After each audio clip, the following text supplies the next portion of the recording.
So here we are, the day after the Super Bowl, and the world's still here. You would think from watching the news and listening to people on the extremes that the world would blow up yesterday.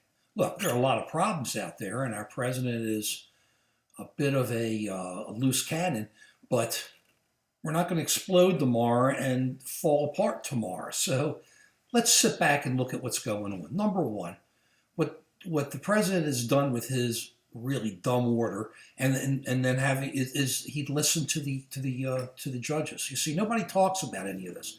When the judge from Seattle came in and said this order is unconstitutional, the Trump administration backed off and allowed all these people to come into America, all these people with visas to come into America. Wow, he listened. Nobody said anything about that. Yeah, he's got a mouth on him. We're just gonna have to get used to this. It's coarse. It's out there. He had a mouth with the judge in his case with the university. Look, it's going to come back to bite him. I've been saying that it's going to take a couple years as this builds up. It's going to come back to bite him. So let him mouth everybody. But still, what's really cool is that people are standing up. They're protesting. The problem we're starting to find now is that so many people on the far left, it is because you have Trump on, I would say, the right, is that the word resistance is out there. It isn't protest. It isn't let's fight. It's let's fight for our position, or let's argue. It's let's resist. Resistance means I'm not listening. I'm just fighting you. Sometimes there's a reason to resist. A reason to resist is not a cabinet person who's up for to be Secretary of HUD or Treasury or anything like that, because the president's going to do what he's going to do in this situation. You resist over big things. If you fight over everything, nobody's going to care anymore. Just like they're not going to care about the president's tweets after a while. It's like, listen, everybody was worried about the Fed all the time. The Fed was always coming in, is the market to go down, is the Fed raising interest rates? Now everybody goes, it doesn't matter. In the 70s, what was it, the 70s or the early 80s? It was M1 and then M2. You remember that? Nobody remembers that. Things come, they move, they wash out. People are going to get tired of his tweets unless it's something really wild. And we're going to get used to all this. But yeah, he's got a mouth on him. So the key is to try to get out of him what the good stuff is. There is some good stuff here. If taxes are good for the middle class, great. If we're getting in jobs, it looks like some things are happening, great.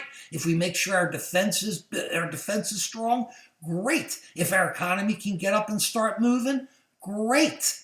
We got a lot of other things. We have a real foreign policy issue we got to worry about. We have some other things. But if he starts going over the line like he did here with his immigrant ban, he gets slapped, he backs off. It's like with the Supreme Court nominee. I'm not going to say his name because I bet you if you sit back, you don't know his name. Most people don't know his name, yet we're hearing on the left, we're resisted. You got six Democratic senators, they're resistant because it isn't fair. It's Merrick Garland didn't get his name up there.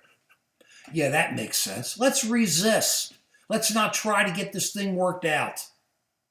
At least listen. At least then say, okay, I don't agree. It's what we said before. I don't agree. Then vote against them. Do what you got to do. But resist? Resist just means blind adherence to some jive ideology. Because if you're resisting everything, then what do you like?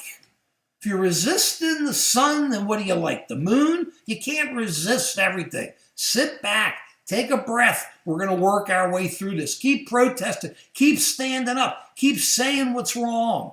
But hey, it's going to work out. We get some good stuff here. We should be working together to try to get the good stuff going before the adversarialness gets so nasty in a couple of years that there's nothing else we can work on together as Democrats or Republicans or as Americans in Congress, because Congress will just be getting ready. As you know, we got the big elections in 2 years. So that's where we are. But please, protest. Don't resist yet. There's nothing to resist over. That'll all work out. Peace. Peace.